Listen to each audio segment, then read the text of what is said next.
Unmuted. This meeting in the City of Socorro City Council is set to begin. Gentlemen, please remove your hats, and everyone please silence all electronic equipment. No disruptive behavior or outbursts will be tolerated, and violators are subject to ejection and possible prosecution. La Junta del Concilio de la Ciudad de Socorro está por empezar.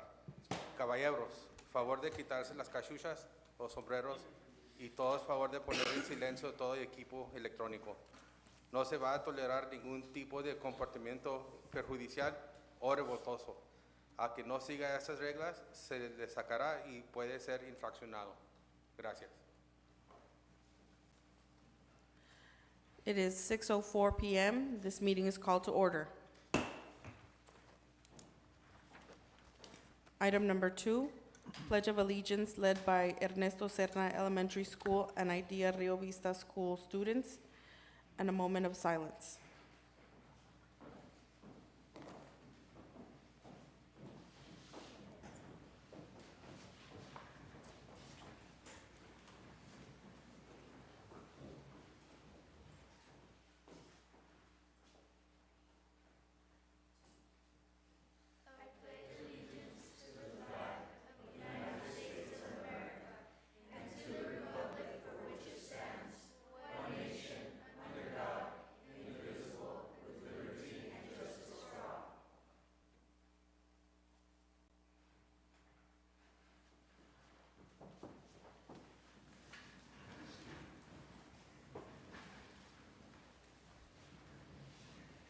We'd also like to recognize these students with a token of appreciation and a certificate.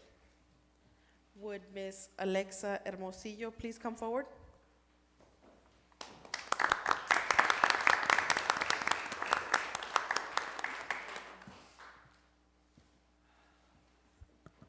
Miss Sherilyn de la Rosa?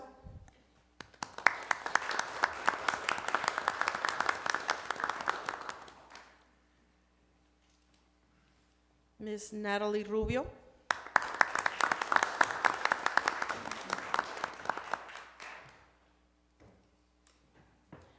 And from Idea Rio Vista, Ana Carrion.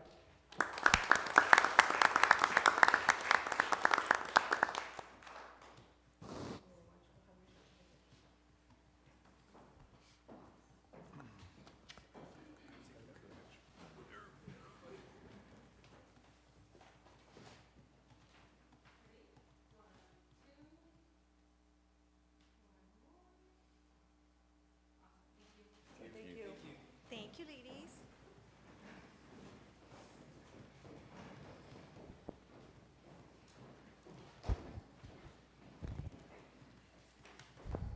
Mayor and Council, we'd like to acknowledge the assistance to this meeting of Commissioner Ileana Olguin.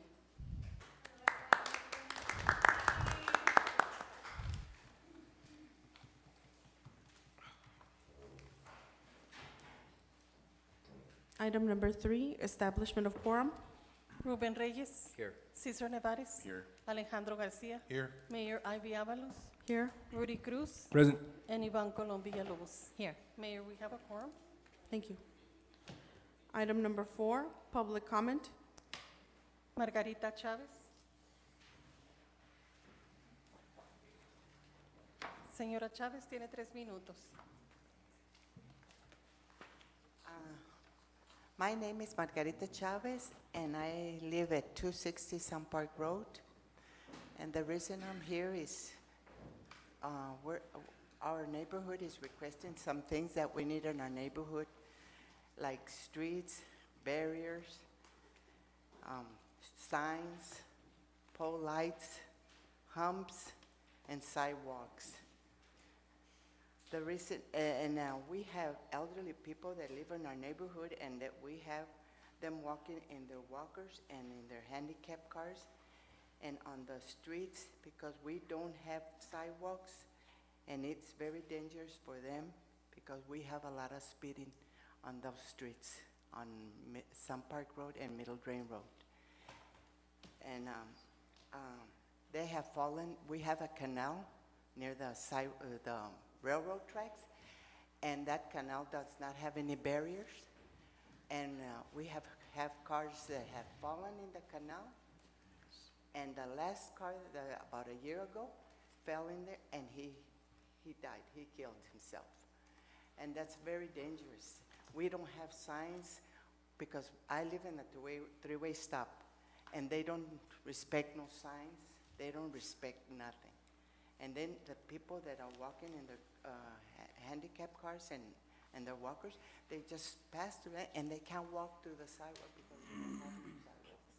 It's just dirt and it's a lot of rocks, and it's very dangerous for them. I'm an elderly, and I feel for them because I can walk, but they can't. And that's the reason I'm here, to see if we can have those things, because we pay taxes too on our land, and believe me, we have to pay them at the same time the other people that have everything.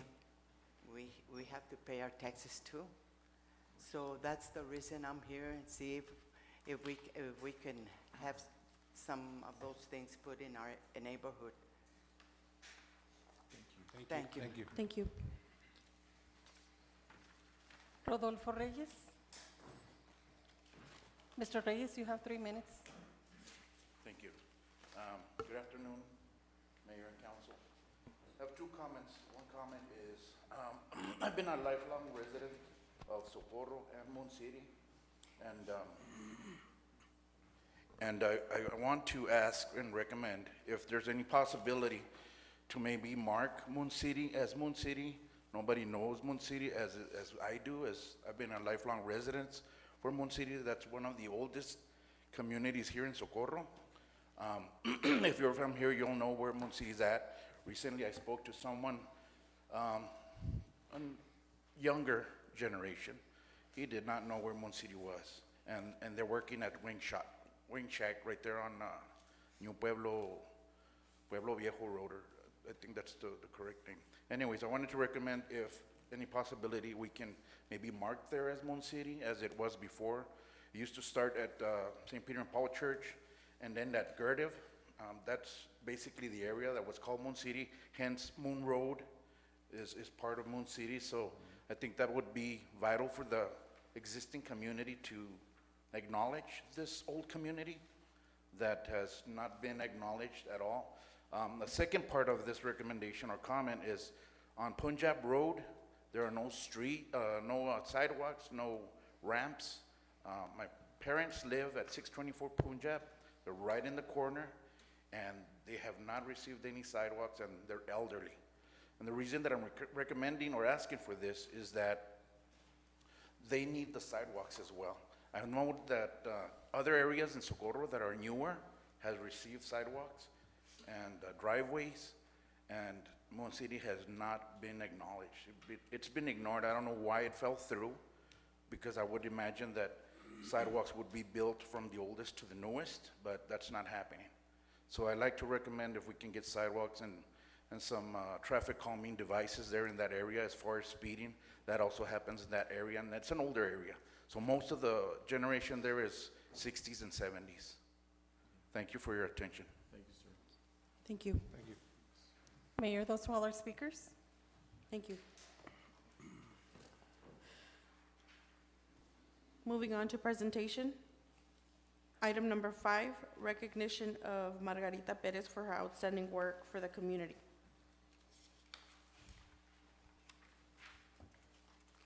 Do you have something to say? Yes, very, very quick.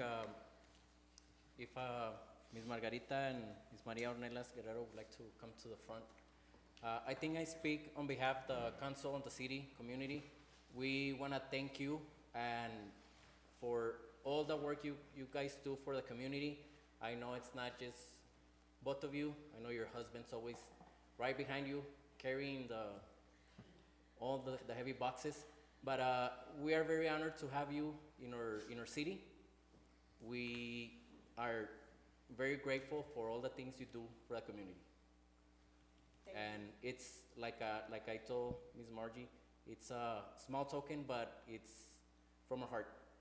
Thank you for everything you do. Thank you.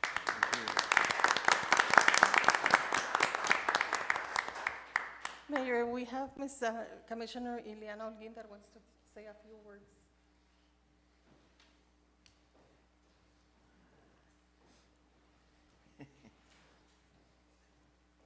Good evening, Mayor, Council, City staff.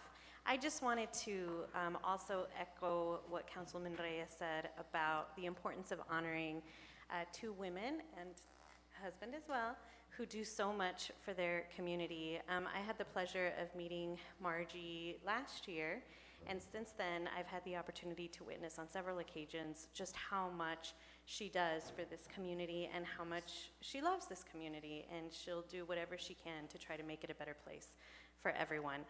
Most recently, she's been helping us distribute boots that were donated by the Cowtown Boot Company. Countywide, it was about 4,500 boots, but I think so far Margie has beat everyone else as far as the distribution of getting those boots in the hands of children here in Socorro. So thank you, Councilman Reyes, for this recognition to Margie and her sister and her husband. They definitely deserve it. And I just wanted to thank them personally myself for everything that they do for our community. Thank you. Thank you. Thank you so much. Thank you.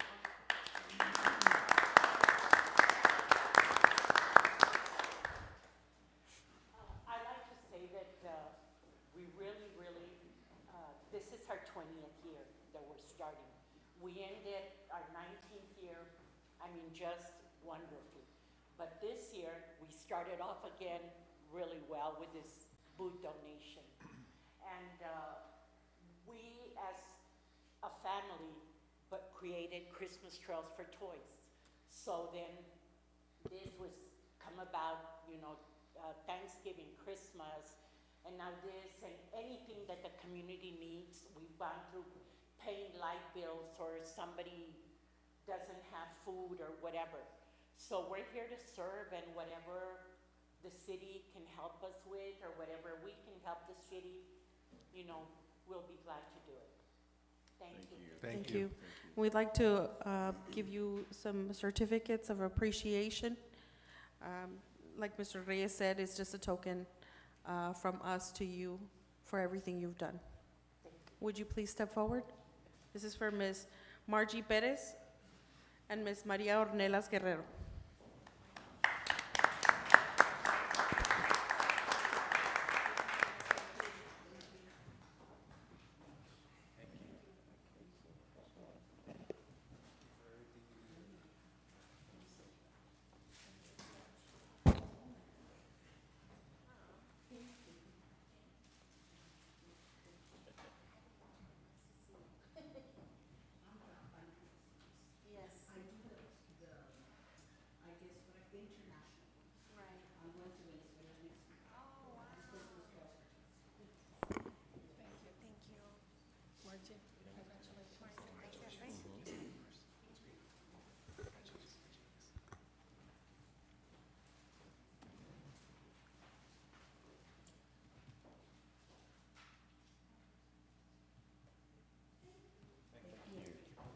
Thank you.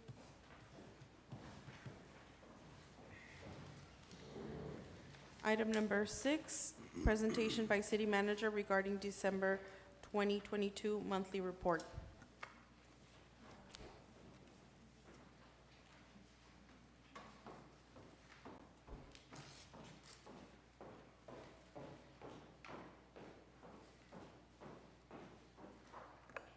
Good evening, Mayor and Council. I will provide you our monthly report for December, the department's highlights.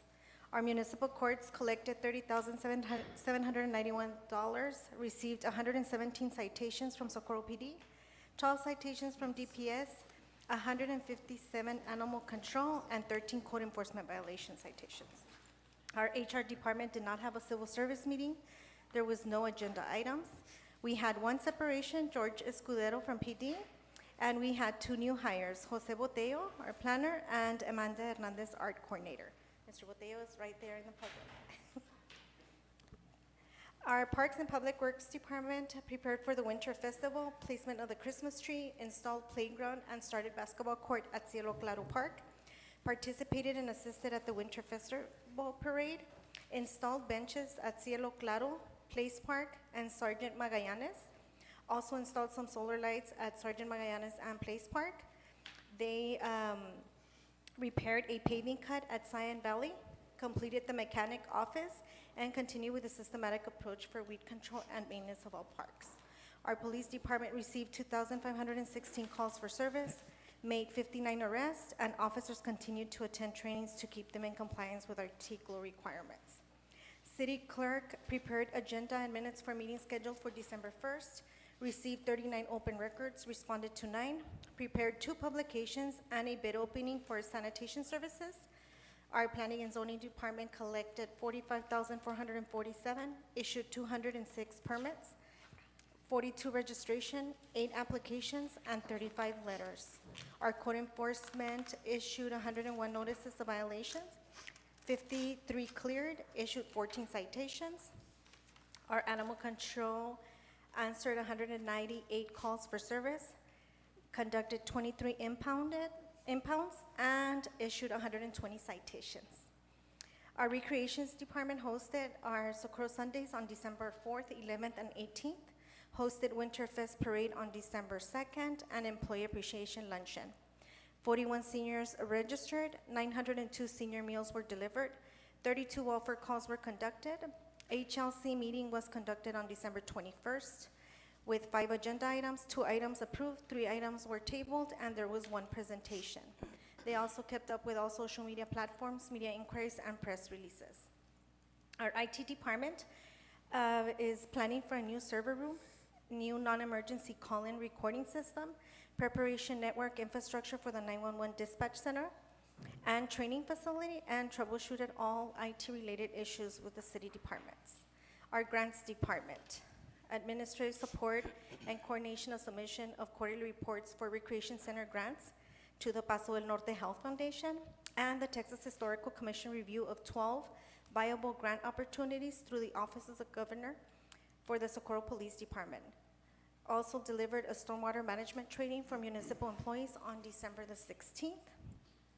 ARPA continued technical and administrative support for 23 ARPA projects totaling $9 million to be implemented across 6 city departments to address the public health and negative economic impacts of COVID-19.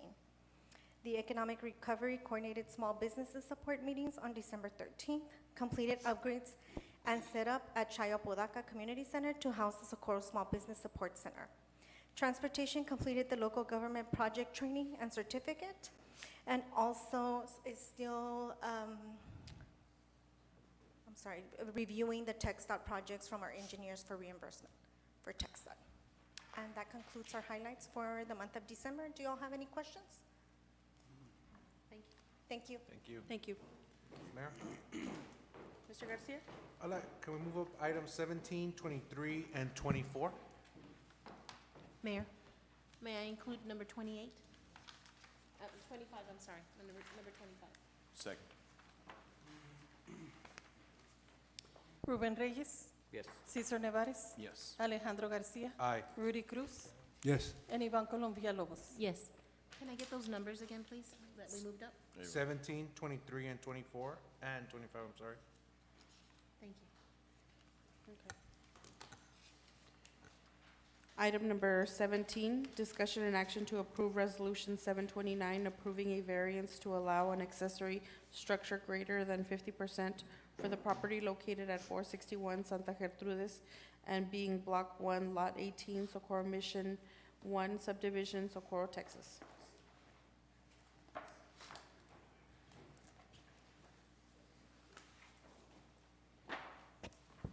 Mayor and Council, good evening.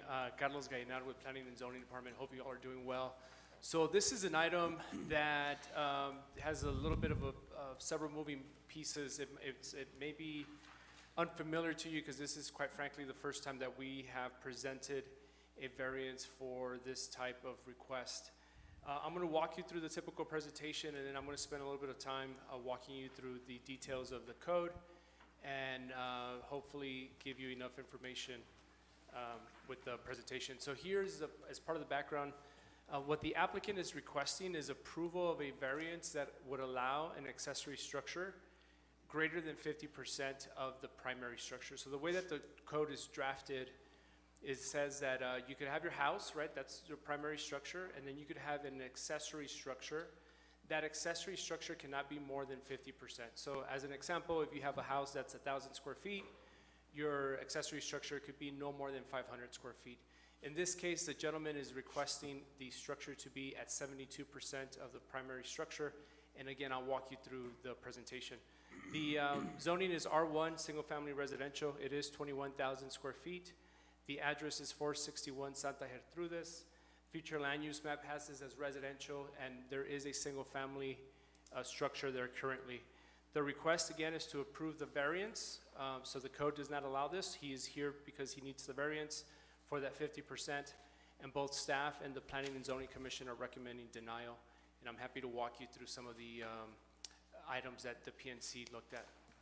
Here's the location map. Here's the zoning map. So again, it's R1, single-family residential. Here's a picture of the property that was taken last week. And this is the area of the property where you can see towards the back of the lot where the accessory structure would be placed. Here is an aerial image that shows the lot in greater detail, and then there is already an accessory structure that serves as a storage unit, is our understanding of that structure. So again, let me just walk you through a little bit of the details of the code. So the section of the code that deals with accessory structures says the following.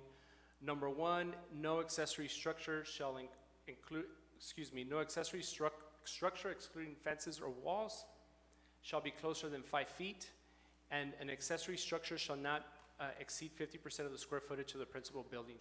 So in this case, the principal structure is 1,840 square feet. That's the size of the house. The allowed accessory unit would be 920 square feet. So again, just to be clear, he is allowed an accessory structure up to 920 square feet. He is requesting, the gentleman is requesting an accessory structure that would be 1,320 square feet. The difference being an additional 400 square feet, or as I mentioned, 72% of the primary structure. The code allows 50%. So that is essentially why he is here. Again, he came in for a building permit. We're not able to issue him a building permit. He went through the proper channels in terms of going through the planning and zoning and then now through city council. Here's the site plan, which shows, this is the picture of the structure that the gentleman would be placing. Here's the site plan that was provided to us by the gentleman. I want to just caution Mayor and Council that it's not drawn to scale, and so it may not adequately depict the true size of that structure in the backyard. And again, the summary of the request is 50% allowed a structure that's greater than 50%. Staff is recommending denial. P&Z recommended denial. Staff is recommending denial. We just feel that it is a large structure, both in massing and in square footage. We feel that if you allow one, you would then start to open the door for many other accessory structures to be greater than the allotted 50%. I do want to spend some time on what the P&Z said, in all fairness to the gentleman, to the applicant.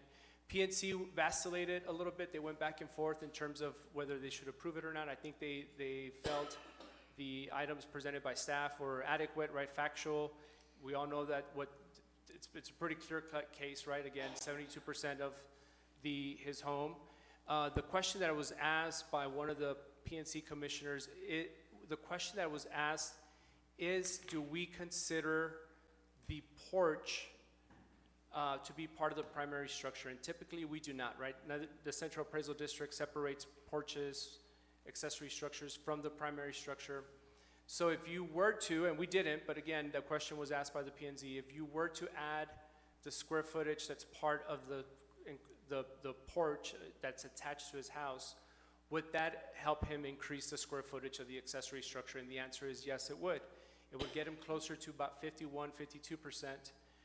But again, typically in these types of zoning cases, we do not consider porches, carports to be part of the primary structure. There was that conversation between the PNC.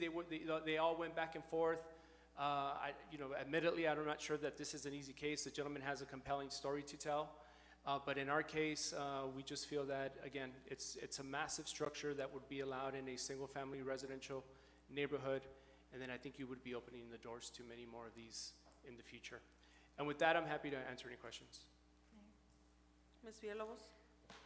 So technically, the house is 1,800 square feet. Yes, ma'am. Not including a garage. If it had, I don't know if it had one or not. It had a, if staff could pull up the picture of the site. It's a porch, man. No, further back. Mas? There we go. Yes. So, okay, So the house, yes, ma'am, is 1,840 square feet, not including this covered porch. right. Yes. Because technically, it's not living That's quarters. Right, 100% correct. okay, gotcha. On the ordinance, how old is our ordinance? 1993, I believe, was when it was first adopted. Okay. If they were to do just the 50%, could they move to another section of the, because the land is pretty big, and add another accessory? Yes, so the code does not limit the number of accessory structures you could have. Correct. Okay. So it kind of defeats the purpose, because then you have one here, and then you have another one over here. Does that make sense? I mean, It makes perfect sense, yeah. ma'am. I would think that maybe we should revisit the ordinance. Yes, ma'am. Because that would be silly to have, if they need more space, they're gonna build it somewhere else because they can. Yes, ma'am. The only consideration is that, again, at some point, the lot becomes too crowded. You still have the setbacks, and then you still have to account for ponding areas in these large lots. Yeah. But I see how big it is, and the fact that you can't, like, if he were to do the structure that he put on there and put the carport, then we couldn't count the carport as 72% or added, because it's not living, right? No, but correct, but it's part of the accessory structure. Okay. Yes. Because it's an accessory, and the ordinance reads differently for accessories. The ordinance reads what I read to you, that it has to be 50% of the main primary, 50% of the primary structure. But it does not specify the porch. It does not, correct. That is correct. That is the issue that the PNC had, ma'am. That definition, it's not defined. All righty. Thank you. Yes, ma'am. Mr. Garcia? Watching the meeting last night, this is our code, this is what we do. We got 2 denials. Why, is there any reason why we can't go to 923 feet? Or is this set in stone? Is there any leeway? Because if he goes to 923 feet, it's approved. Correct, And we wouldn't even be in this position. correct. Now, why, is there a reason? The gentleman is here, the applicant is here, if Okay. you'd like to ask him that. Mhm. Yes. Good afternoon, Hello? Honorable Mayor and Council. Rudy Reyes, representing myself. I have additional documentation that I'd like to provide everyone, if that's possible. Yes.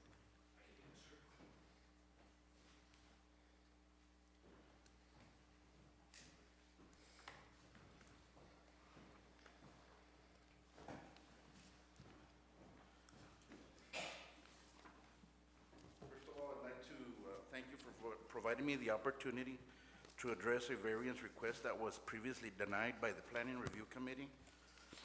I want to emphasize that I have been extremely patient and transparent with the City of Socorro Planning Department, and my intent is to pay for all permits and do what is right. I must say I am a bit disappointed at the response time taken, approximately over 2 months, to get to this point to review my proposed project. I have some concerns as well. On Tuesday, January the 17th at 5:30 p.m., I met with PRC to discuss my proposed project to request a permit to install an accessory structure 24 feet by 55 width, 1320 is total square footage at 461 Santa Gertrudis. But I have some concerns concerning the process or procedures.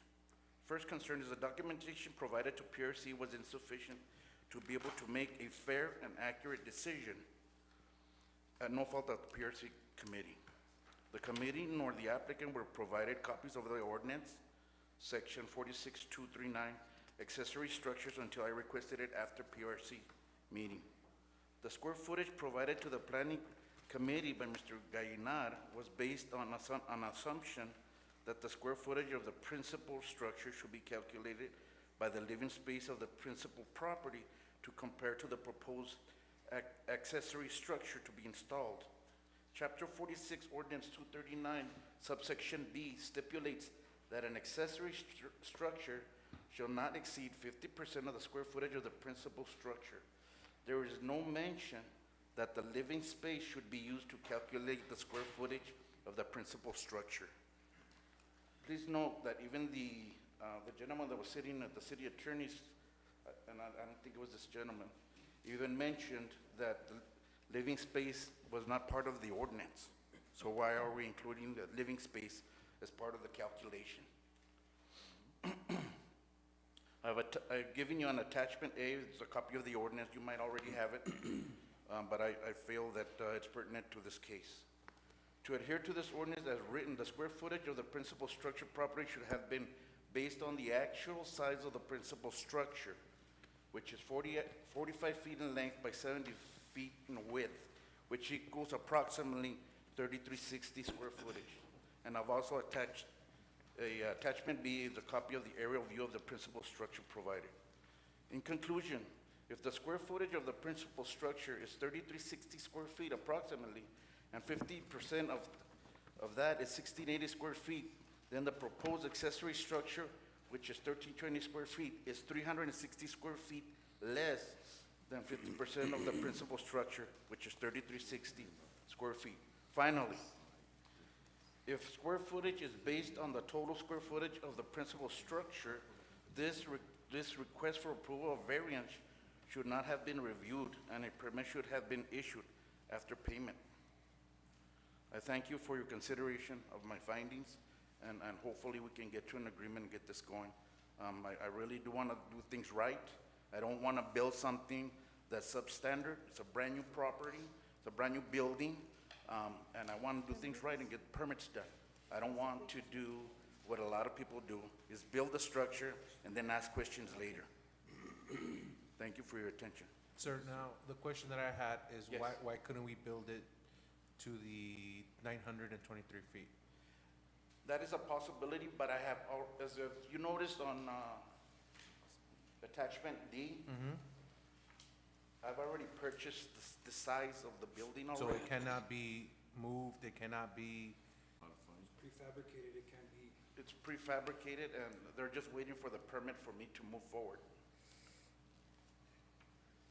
And I've included the width and the length, and this is the first page of the renderings, which is the contract with the prefabricated builder. And if I can entertain any other questions you might have, I'd be glad to. Mr. Cruz? Sorry about that. Thank you, Mayor. Mr. Reyes, I appreciate you speaking up today. Mr. Gainar, can I have you come up to the mic? Yes, sir. Really quick. As per the current Socorro Muni Code, an accessory structure that doesn't exceed 50% of the square foot of the principal structure, what does the city currently identify as the principal structure? Is it everything under one roof? So it just says, and we talked about the definition during P and Z. I'm happy to look at it if you give me 1 minute, but it's Sure. essentially anything that is built and constructed, I believe was the definition. So everything under one roof is called, would be considered the principal It's a structure? gray area, sir. So it's not It's not, clearly defined, correct? So since the city, I mean, and I'm gonna throw it out there, we Sure. failed to identify what principal structure is. It's not living, you know, if you go to the Paso County appraisal district, it'll tell you that your taxes are based off of living space, not your Correct. garage and stuff like that. Correct. We have failed to identify what principal structure is. I mean, we haven't defined it. I agree with Ms. Colombia Lobos, but we need to come back and revisit the ordinance. Yes, sir. But as of right now, I have a question. Its use is gonna be for storage, and I'm assuming you have a business of some sort. The only disagreement that I have is that there's already an existing small storage unit there, and now this would be your second structure. Pardon me, the structure that's there, it's a mother-in-law quarters that never got finished. Gotcha. But I need that structure to be able to store my stuff. I got 5 vehicles, I got a motorcycle that I need to store, and if you've lived anywhere in Socorro, you can't have a clean car. Yeah. And that's one of my hobbies, is working on my vehicles. I'm freshly retired, and that's my, my future mental and physical wealth to be able to have this opportunity to build this building there. So it's no different than a detached garage at the end of the day is what it is. Correct, sir, but again, just to be clear, We're saying they're not our residents. rules, it's not Carlos Gainar's rules, right? It's the city of Socorro's rules, but it is, that's exactly right. So it's no different than a detached garage, which would still be considered an accessory structure. Anything Correct. detached from the Right. home would be accessory. Mr. Reyes? I was just gonna ask, and he already answered the question, what was gonna be the use for that garage? The man cave. The use for the property, for the new building? For the new building, Oh, the garage? yes. Yeah, no, it's personal use only, sir. It's not gonna become another household. It's not going to be for business. Mechanic shop or? No, it's just gonna be for me. I like to work on vehicles. As I mentioned earlier, I have 5 vehicles and a motorcycle and nowhere to really park them, so I can work on my vehicles and also keep them clean. But it's personal, no business. Ms. Villalobos? And again, I believe we need to revisit this ordinance because it's not very clear, and it needs to be clear for everybody. So, thank you. I have a question. Mr. Cruz? So, Mr. Gaynor, should this council approve this current one? Because the building's already been purchased, and, Yes, sir. and we've taken quite a bit of time to get it up to this point to where the presenter can come and speak to council. This can be approved, the council can revisit with what changes need to be done to the ordinance, and then we can start fresh, Yes, sir. as, section 42-239, right? We can do that. You could do, yes, sir. It's within your purview to approve or deny, and then direct staff to look at that ordinance, yes, sir. Because technically speaking, if you look at its entirety of the current structure, the home with his porch right now, his new accessory structure does not exceed the 50% of what that is, technically speaking. If you were to jump on that roof right now, grab a measuring tape, measure it out and stuff like that, everything under that one roof, his new accessory building does not exceed 50%, correct? It's at or about 52 or 53%. 51 or 52%. Yeah, 51, 52%. I have no problem with 1 or 2% over the, what the code says currently right now. I get it. Mr. Garcia? Now, my question is, what would our new ordinance look like if we were I to don't know, ask? sir. You're right. I can't give you that from the dais, right? We would Right. have to do some research. Mr. Gainard, let me interrupt you. Council, we're probably not posted for that. Okay. If we're going to talk about the ordinance in general and changing it for policy purposes, that probably merits a separate posting. Thank you.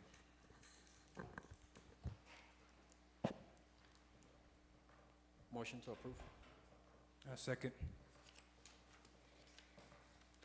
Ruben Reyes, Yes. Cesar Nevares, Yes. Alejandro Garcia, Aye. Rudy Cruz, Yes. and Ivan Colombia Villalobos. Yes. Thank you, Mayor. Thank you, Council. Thank you. Mayor, just want to thank you for being considerate and being detailed. That's what government is all about. If you miss all these details, is the area, as they say, as an attorney, that I'm not, the devil's in the details. And if there's nothing that's specific to a specific ordinance, we can't assume that a specific calculation or word or process is part of the ordinance. Thank you so much. Thank you.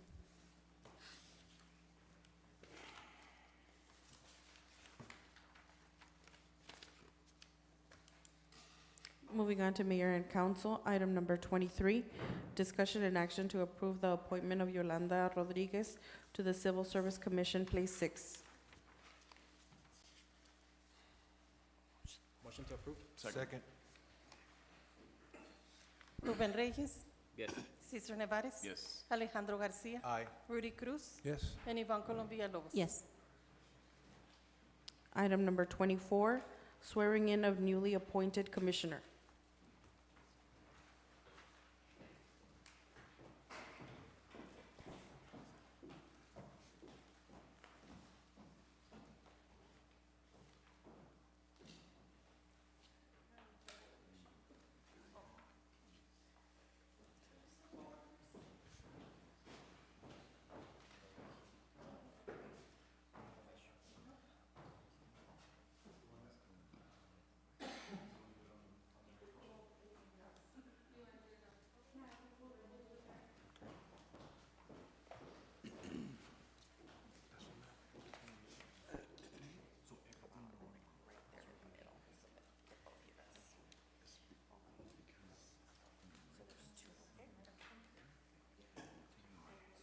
Please raise your right hand and repeat after me.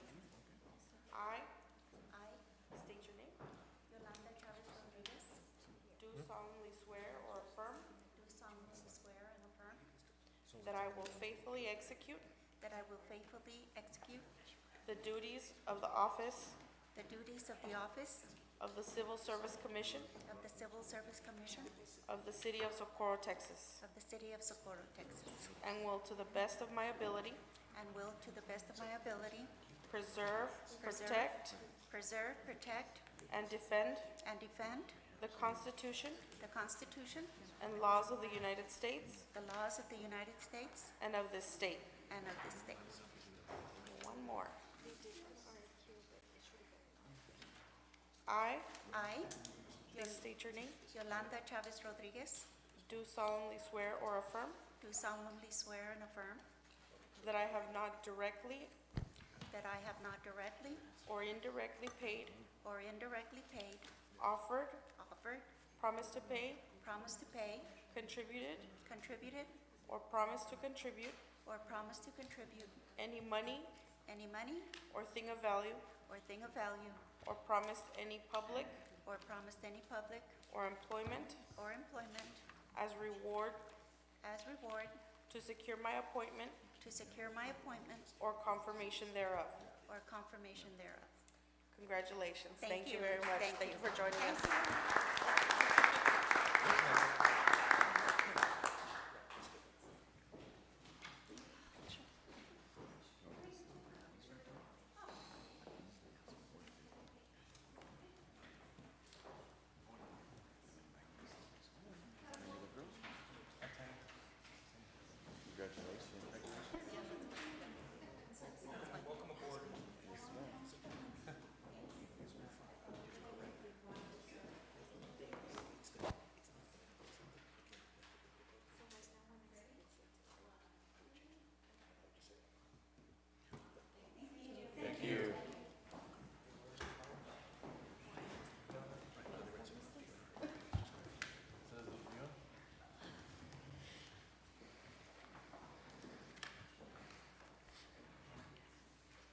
Item number 25, discussion and action to approve the installation of streetlights on Middle Drain.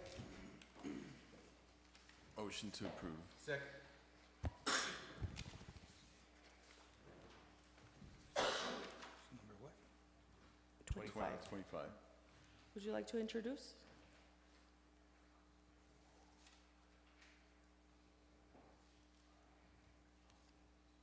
Ms. Villalobos, I can. please. Okay. So probably Rudy and I would talk on this item. This item came to me shortly before our redistricting was approved. It now falls under District 3. It was under District 4. And basically, they approached the citizens of, or the constituents near Middle Drain and Sun Park approached the city with a petition signed for streetlights, and you heard the young the lady speak, and I think she had to leave, she had a funeral to go to. But she was speaking because they need street signs, which we've already, I believe, Ms. Rodarte, it's in the works, the street signs, the barriers, there's barriers there, there's missing barriers. I know that, a few months ago, it was, they were gonna look into it, so I haven't heard back, but I'm thinking that we are moving forward. I wanted to update Rudy on that, and I'll send you the email of everything that she requested that day. And we spoke to a couple of the constituents there too. But part of Middle Drain is dark. And so street lights are needed. I did see some lights, but I don't know if they're working or they're too dim because they look old. So I'm not sure if that's the part that we're going to review for lights. Mayor. Ms. So, Rodarte. actually, the lights, so they were given, Paso Electric did an assessment on Middle Drain as requested. So District 3 were not able to install any of the streetlights, right? So it falls under District 1 and District 4, Okay. right? So we're going from item number 7 on the map. If you can pull map number 2.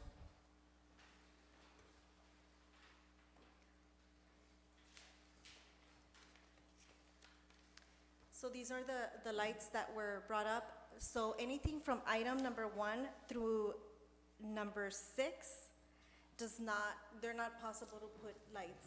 El Paso Electric isn't able to do that. Starting in number 7 to 9, that's under District 1, and that's a total of $4,393 that would hit. So we budgeted $20,000 for each district during budget time for street lights, for speed humps, for all the items that, so that would be, the 4,000 would be coming out of your 20,000. And for you, Ms. Colon, I think you're number 10 through 14, and that's a total of $6,800 Okay. that they would be able to install. And that would be coming out of your 20,000 for the fiscal year. Mr. Cruz?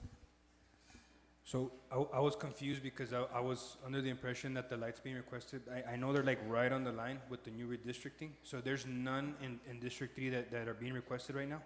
So there were, so the map ended having number 1, which that would be in your district, all the way to number 6. Okay.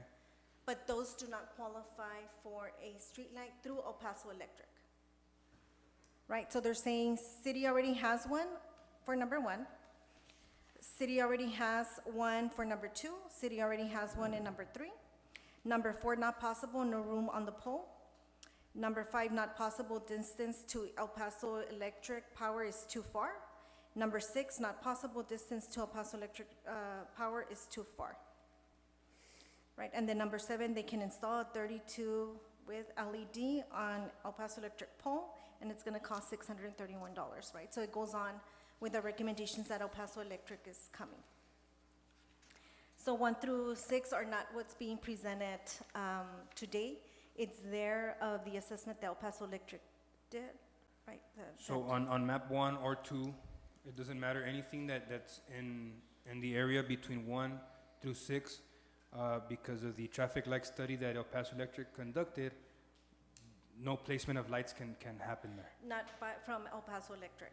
That doesn't mean you can't go to a solar company and see if they can provide us some codes in those areas, but that's not what was asked from staff. We went to El Paso Electric, they normally come back with a recommendation, and Ms. Columbia was requested it to put it on the agenda. So should we do some cost sharing here and split it between, the 3 districts? What are we looking at per district here in order to get these lights? Only the ones that we were able to install right now. So the total is $12,000. If you want to split it in all 4 districts, you can. I just need to know where the funding's coming from. Ms. Villalobos? And I wasn't here for the meeting, but when this money was allocated, nothing was allocated, the mayor and at large were not allocated funds? And No, if not, it's for the is it 4 too late? districts, yes. Is it too late to allocate? Yes, that's Yeah. during budget time. Okay, all right. But, so that wouldn't say that Mr. Ruben Reyes or Mayor just make sure that they collaborate with the district. when they're wanting to add either lights to District 1, District 4. Like I know Mr. Ruben Reyes was asking for solar lights, and he met with Mr. Rudy Cruz. And it was kind of stated, yes, you know, go ahead and regarding the TPA donation for the solar lights. I have another question. Go ahead. The 20,000 that was allocated, will that go into play also with the street signs that they were requesting and the painting of and adding of the guardrails? Is that, If they qualify for it. so if we were to put a guardrail and it costs $600 and it's in District 4, that will come off the? No, ma'am, so the only things that are coming out of your $20,000 are things that you add to the agenda. Most of the items, when we're replacing a guardrail, that's under street maintenance. That has nothing to do with your discretionary funds. Now, if somebody's applying for a speed hump and a speed hump is not there, we have to go through a proper protocol, and they're only going to be installed if they qualify the minimum required. It's not just because you have the discretionary funds, we're just gonna go and install $20,000 worth. No, it has to meet the criteria that council has placed. And that's including the guardrails? If you had to add them, that would be part of the installation cost?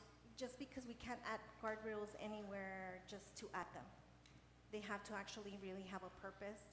And, you know, they're either in the corner, they're in a, I mean, but we can't just add one, just to add one. Right, no, I completely understand, yes. I know that there's one that is missing. You could see where it was before, and it's missing and it's not there. That's where the gentleman went into the canal and ended up dying. Correct, so those are the things that work orders through our city source. Okay. Because that's just a replacement, so that's part of our street maintenance that we allocate funding for. Okay. Right, the only things that we're using is if you guys come to council and then it gets approved, then we're gonna be using the $20,000, but nothing for street maintenance to keep up with our roads. Okay, gotcha, It's more for additions that you wanna enhance your districts. yes. Well, I'm all for the cost sharing if the other council members. Do we have a motion? We have a motion, We have a Mayor. motion to approve, correct? Ruben Reyes? Well, hold on, don't you have to state the motion? Right. The motion was to approve. To approve. No, but the motion states one thing, and we're wanting to amend that motion, Jim, with cost sharing. Yeah, the motion right now doesn't include the cost sharing council discussed. So that needs to be specific. Yeah, if council wishes to do that, yes. So I'd like to make a motion then to move forward with this item with the cost sharing of 4 districts, meaning that would be $3,000 per district, give or take, correct? Three, yes. Okay, sure. That's my motion. Second. Ruben Reyes? Yes. Cesar Nevares? Yes. Alejandro Garcia? Aye. Rudy Cruz? Yes. And Ivan Colom Villalobos? Yes.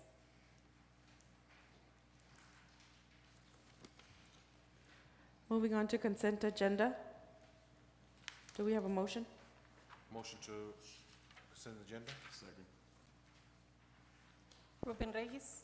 Yes. Cesar Nevares? Yes. Alejandro Garcia? Aye. Rudy Cruz? And Ivan Colom Villalobos? Yes. Moving on to regular agenda, ordinances and public hearings. Item number 13, public hearing of an ordinance to allow the rezoning of Block 1, Lot 2, Gallardo subdivision located at 851 Walcott Drive, Socorro, Texas, from R1 Single Family Residential to R2 Medium Density Residential, to allow for a duplex and to approve the detailed site plan. It is now 6:57 PM. Public hearing is open.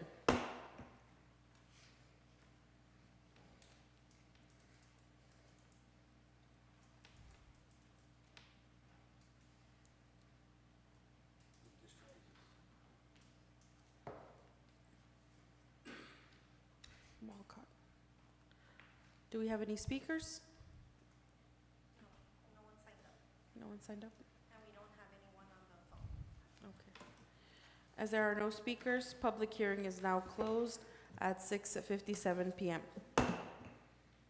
Item number 14, second reading and adoption of an ordinance to allow the rezoning of Block 1, Lot 2, Gallardo subdivision located at 851 Walcott Drive, Socorro, Texas, from R1 Single Family Residential to R2 Medium Density Residential, to allow for a duplex and to approve the detailed site plan. Mayor and Council, good afternoon. Carlos Gallinal once again. So this is a rezoning item. Again, as part of the background, I'll walk you through some of the facts of the case. Current zoning is R1. Applicant is looking to rezone to R2, again, to allow for the duplex, the construction of a duplex unit. Size of the lot is about 14,475 square feet. Address is 851 Welcott.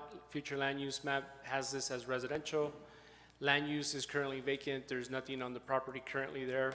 Proposed land use is, again, one duplex unit. And the request is to approve the rezoning from R1 to R2 to allow the duplex. And then staff is recommending a condition that we approve the detailed site plan again. You've heard me say this before. We want to approve the detailed site plan so that we know that that's exactly what they're going to build, what they are requesting from the mayor and council. Staff is recommending approval, and PNC voted to approve on December 20th, 2022. Here's the location map. So again, Welcott and Valle Grande. Here's the zoning.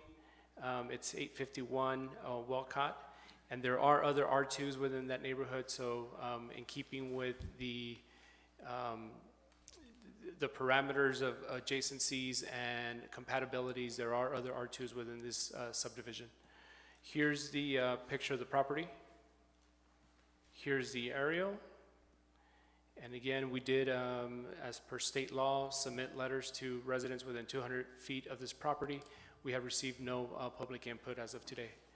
And then here's the proposed site plan. And then here's the lot in greater detail. So again, they would be constructing 2 units.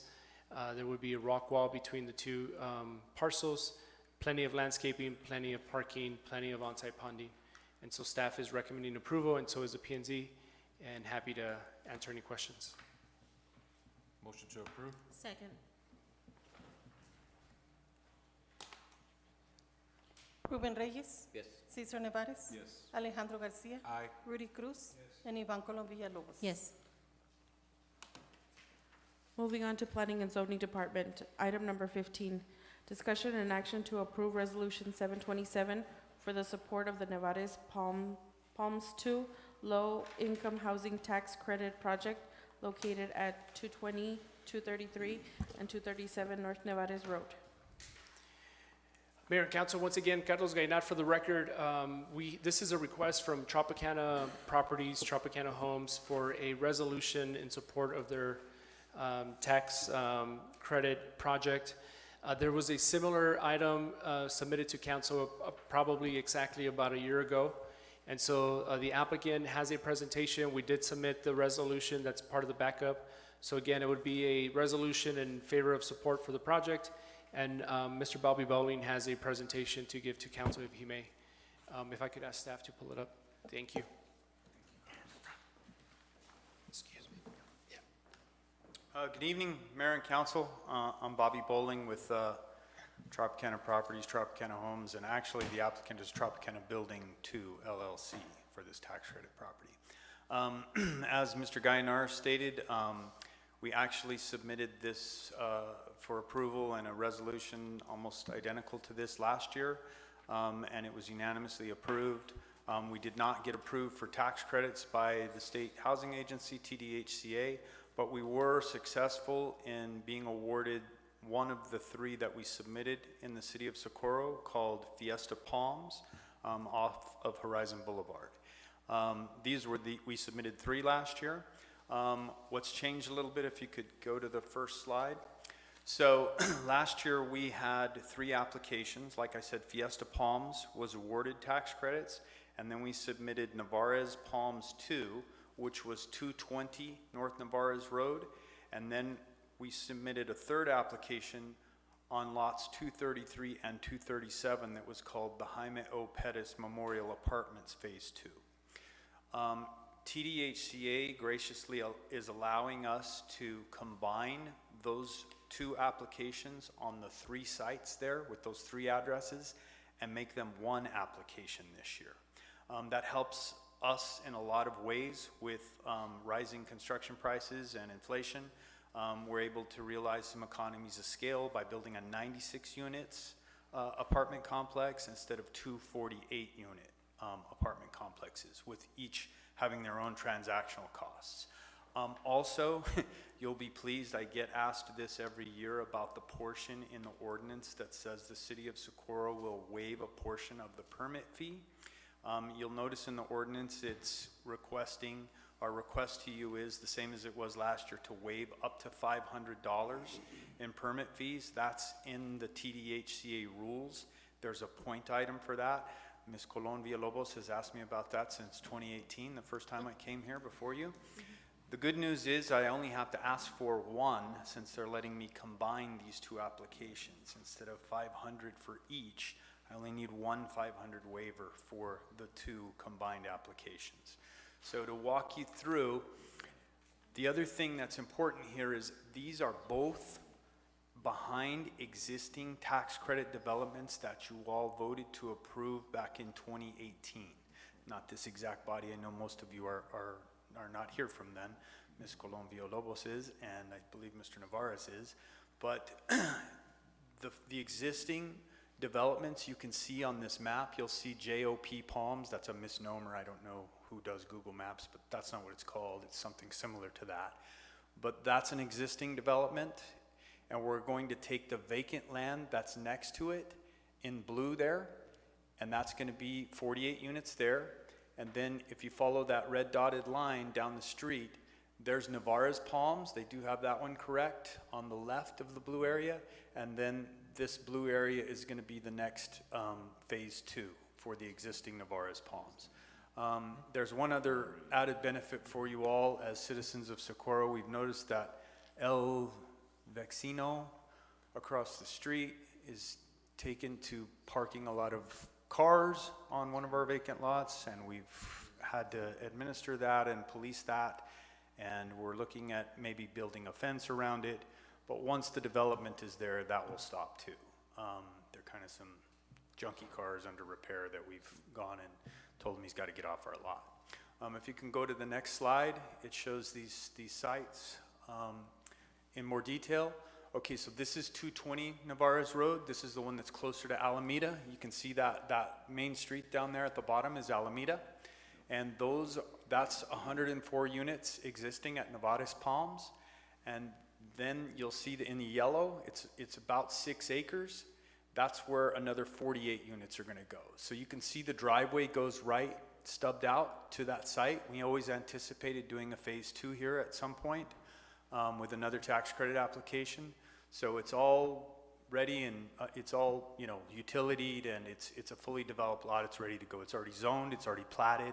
There's nothing else that needs to happen to just get a building permit there. If you look at the very back, there's a drainage pond back there, so it's not a full 6 acres to build the 48 units on. However, I've gone over with Mr. Gainar, and our density that we're requesting for the acreage that's there is within your ordinances. If you can go to the next slide. And this is the actual filed plat that shows 220 Nevares.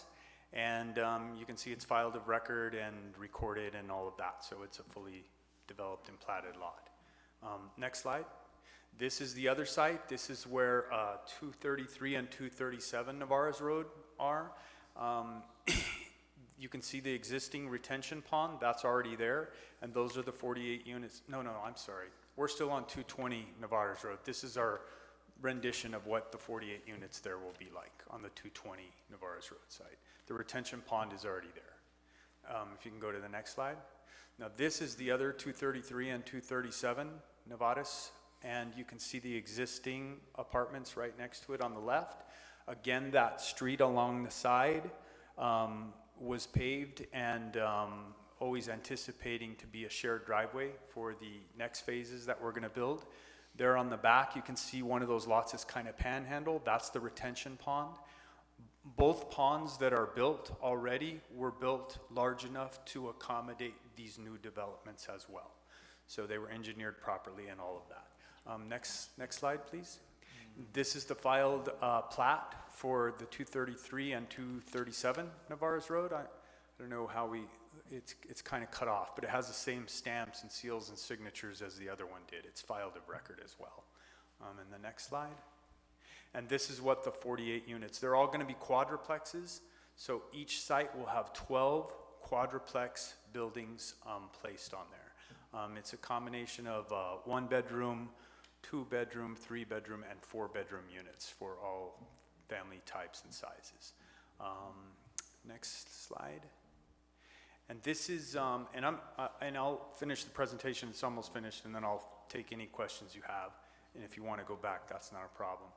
This is some pictures of our existing Socorro Palms development that's along Socorro Road.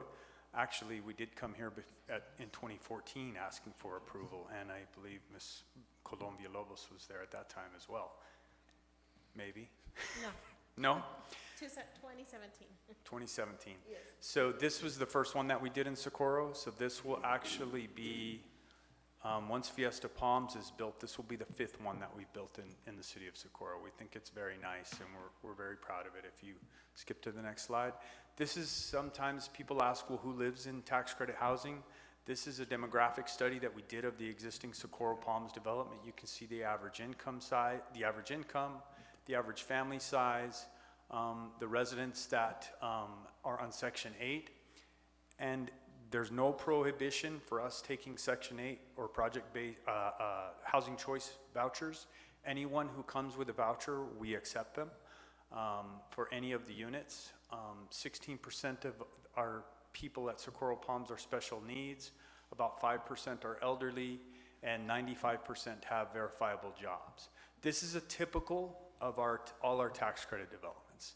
These will be our 41st tax credit development, 40th tax credit development that we've been awarded in El Paso County if we're awarded.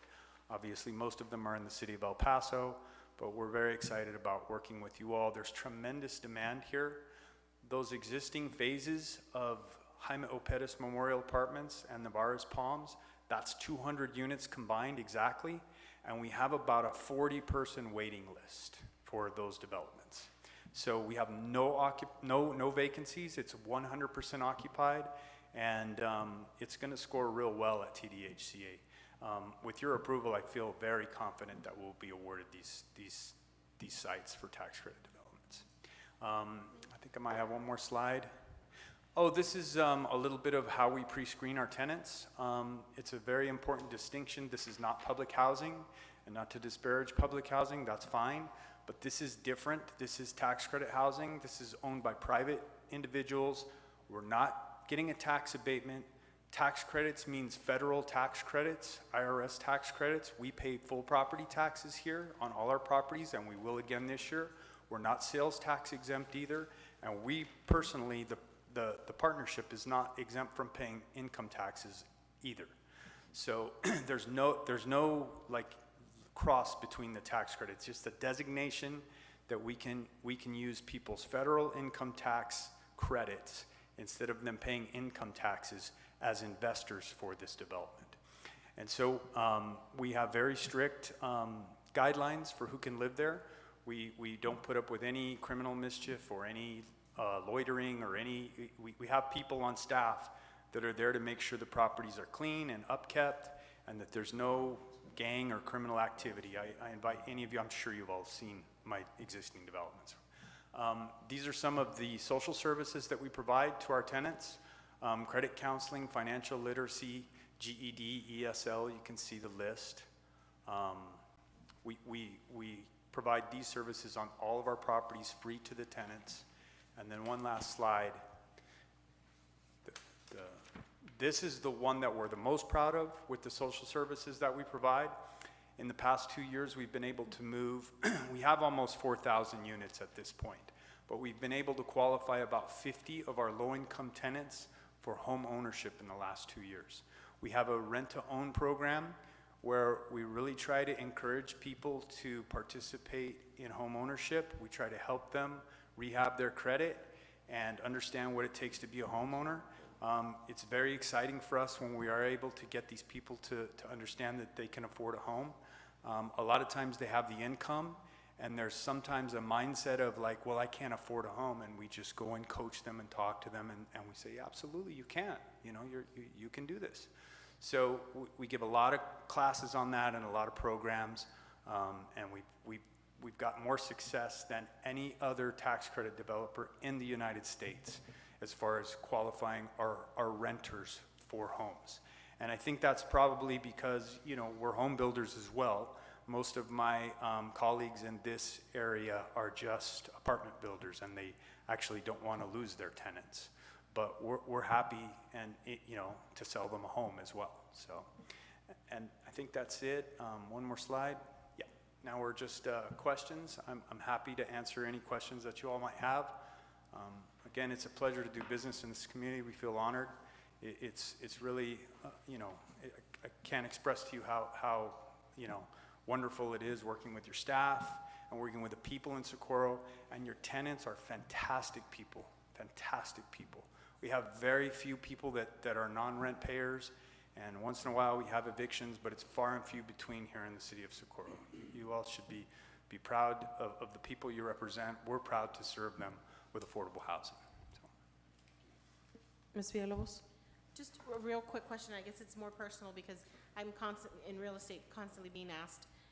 The vouchers that you're talking about, are you talking about housing vouchers? Correct. Okay, The Section 8, there used to be called Section 8, they changed it to housing choice vouchers, but they're the vouchers that come from HUD, that come from the housing authorities around the country, right? and I, you know, I will say that, most homeowners are no longer accepting them, so I know they're coming your way, and there's tons of them, and there's no room for them, so these, you know, buildings, these apartments that you're going to build are gonna help those people that have already gone through that system and are just looking for something, you know, to move into, but it's very hard for them, very hard. I've been on the phone and they tell me how hard it is, that they can't, and there's not enough units like yours. Yes, ma'am. Yeah, Texas is one of the states where it's not mandated that property owners accept housing choice vouchers, but the tax credit program does mandate it. So it doesn't matter if I pass away and ownership changes hands, these tax credit developments will always be mandated that they must accept the vouchers. Thank you. Mr. Martinez? Yes, ma'am. Mayor and Council, Jim Martinez, City Attorney. I think most of council has heard me say this before, but out of an abundance of caution, let me simply say, I do represent Mr. Bowling, and I have represented him or some of his companies in other matters. I think I represent one of his companies right now in an unrelated matter.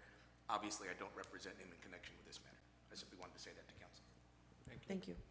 A motion to approve? Second. Ruben Reyes. Yes. Cesar Nevares. Yes. Alejandro Garcia. Aye. Rudy Cruz. And Ivan Colom Villalobos. Yes. Thank you very much, Mayor and Council. Thank you. See you, man. Item number 16, discussion and action to approve Resolution 728, a replat of Tri B Industrial, replat A being lots 1 and 2, Block 1, Tri B Industrial Park, City of Socorro, Texas, and located on Steer Tank Road. Mayor and Council, once again, Carlos Gainat, Planning and Zoning Department. So this is a replat, which means that the parcel in question has already been platted. It is really just a matter of them moving some property lines, which I'll show you in just a second. So again, the summary of the request is a subdivision replat. The zoning is M1 Light Industrial. It's about 40 acres in size. It is on Steer Tank Road. The future land use map has this as commercial. Land use is currently vacant, and then again, the request is to approve a replat. The purpose of the replat is to rearrange the lot lines to decrease the size of one lot and increase the size of another. Both planning staff and P&Z are recommending approval. Motion to approve? Second.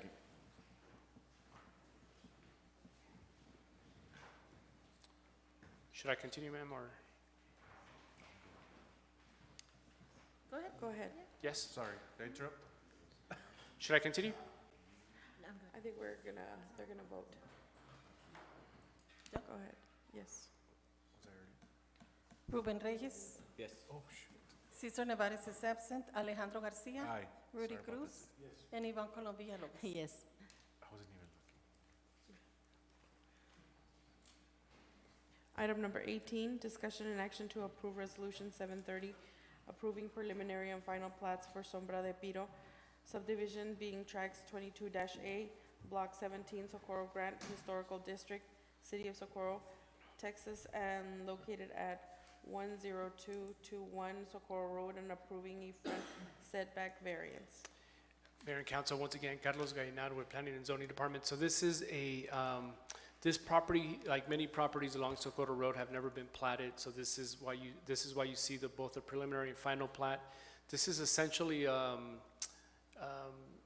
splitting of lots into one lot into two lots. Again, zoning is R1, single-family residential. The size is about 1 acre. The address is 10221 Socorro Road.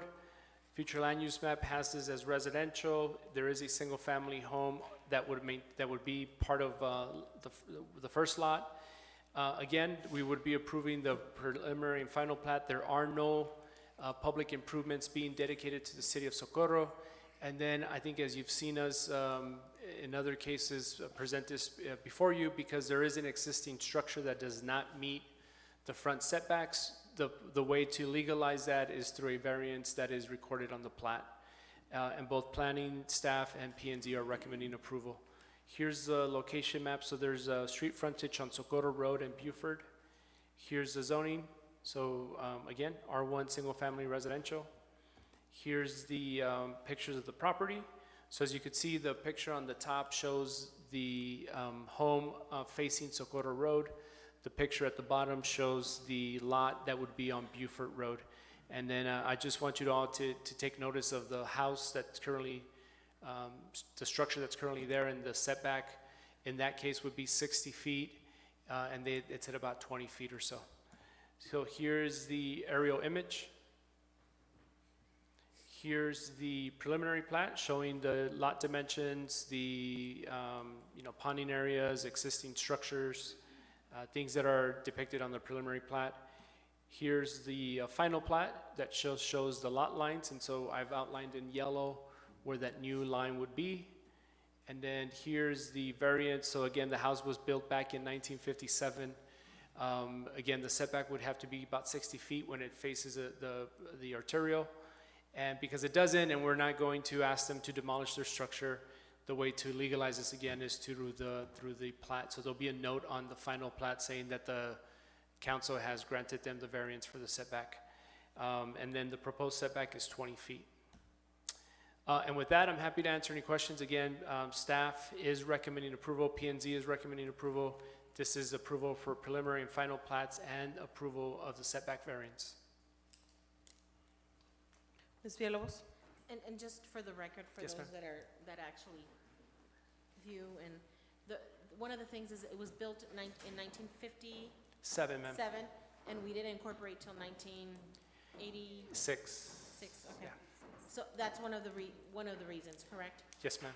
Or the only reason? Yeah, that's it. That's exactly right, Ms. Colombialos. And I think as more development happens along Socorro Road, you're going to start to see, and really all parts of Socorro, you're going to see this circumstance in which you have homes that were built maybe even 100 years ago, Right. and they're not going to meet the setback, but they still have to legalize it. They still have to be recorded. It's easier for the property owner if they choose to sell the property. It's recorded, it's legal, it's been handled by the city. Okay, thank you. Yes, ma'am. Motion to approve? Second? Ruben Reyes. I got a question. Real Go quick. ahead. I know we've been approving a lot of split lots, and this might not be the case, but on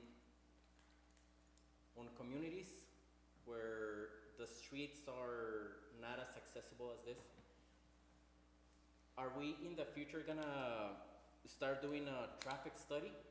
I mean, right now, maybe it's not gonna affect the street, but if you have let's say, a street with 10 houses and they come to us and we split those 10 houses and it's gonna be 20 now, or duplexes or apartments, when would we have to start implementing a traffic study?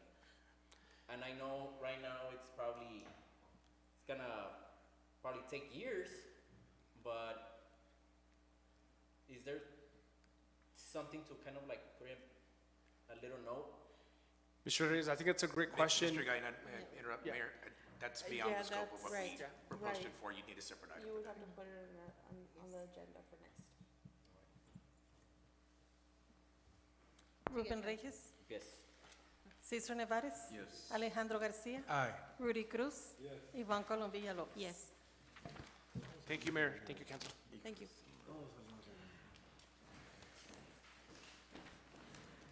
Moving on to city manager, item number 19, discussion and action to award RFQ 22-15 for cleaning and disinfection services to local pest managers and also authorize city manager or her designee to negotiate agreement. Motion to approve? Second. Good evening, Mayor and Council. And the item is an RFP, not an RFQ, but it was posted different. I just need to announce that. The purpose of this agenda is to inform council of the sealed request for proposal, RFP 2215 for cleaning and disinfecting services that was published on December 11th and December 18th. All proposals were due and received on December 27th. City of Socorro received one proposal.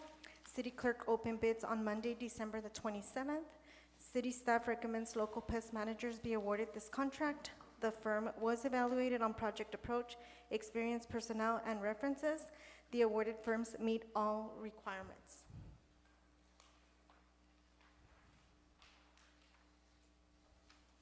Ruben Reyes. Yes. Cesar Nevares. Yes. Alejandro Garcia. Aye. Rudy Cruz. And Ivan Colom Villalobos. Yes.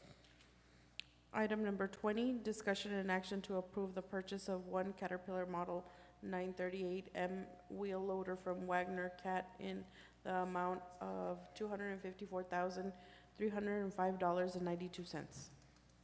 Motion to approve. Second.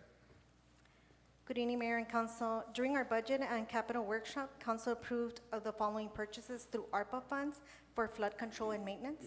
This is requesting approval to purchase the one Caterpillar Model 93.8M wheel loader from Wagner Cat in the amount of $254,305. This funding will come out of ARPA. We had budgeted $300,000, around 45,000. We're spending about $45,694 less than what we budgeted for. This vendor is a member of the Cooperative Purchasing Network, so it meets all of our procurement requirements. Ruben Reyes. Oh, I have, I'm sorry. You have a question? Ms. Villalobos? Okay. Just for the record, I know that in the past, before some of these councilmen were here, we were lacking a lot of the machinery here in Socorro. We didn't have it, or it was broken, or we were hiring other companies to do the services that we needed here in Socorro. And now that we've never had something like this. in No, we this- do have we have one currently, for the, and we're replacing it. No, ma'am, so the city is growing, so we're needing more equipment, and we need to place these two items that we're buying through ARPA funds Yes, ma'am. in order to use them for flood control for our Onion Field, our Sparks Arroyo Okay, maintenance. thank you for the clarification. Ruben Reyes. Yes. Cesar Nevares. Yes. Alejandro Garcia. Aye. Rudy Cruz. And Ivan Colom Villalobos. Yes. Item number 21, discussion and action to approve the purchase of one model 420 backhoe loader from Wagner Cat in the amount of $153,214.88. Motion to approve? Second. This item was also presented during budget and capital workshop. Council approved the following purchases through ARPA funds for flood control and maintenance. This is requesting approval to purchase of one model 420 backhoe loader from Wagner Cat in the amount of $153,214.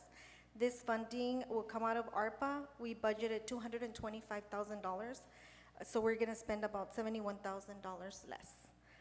This vendor is also part of the Cooperative Purchasing Network, and it meets all of her procurement process. Ruben Reyes. Yes. Cesar Nevares. Yes. Alejandro Garcia. Aye. Rudy Cruz. And Ivan Colom Villalobos. Yes. Item number 22, discussion and action to approve the purchase of equipment for Cougar Park in the amount of $30,459.05. Motion to approve. Second. Also, during our workshop, our budget workshop, this item was approved. We allocated $80,000 for improvements to Cougar Park. We are asking to purchase the following equipments, which is a bleacher with 10 rows, 140 seats, player benches without back, in-ground fence, yellow baseball foul poles, folding backstops padding, pro-style home plate with Hollywood style, steel drag mats, MAC orange rubber anchors, and molded pro-style base, and wheel heavy-duty 100-pound dry line markers in the amount of $30,459. Ruben Reyes, Yes. Cesar Nevares. Yes. Alejandro Garcia. Aye. Rudy Cruz. And Ivan Colom Villalobos. Yes. Thank you. Thank you. Mr. Martinez, do we have anything for items 26, 27, or 28? No, ma'am. Do we have a motion to delete? Motion to delete 26, 27, and 28. Second. Ruben Reyes, Yes. Cesar Nevares. Yes. Alejandro Garcia. Aye. Rudy Cruz. And Ivan Colom Villalobos. Yes. Motion to adjourn. Second. Ruben Reyes. Yes. Cesar Nevares. Yes. Alejandro Garcia. Aye. Rudy Cruz. And Ivan Colom Villalobos. Yes. Meeting adjourns at 7:29 PM. Good night.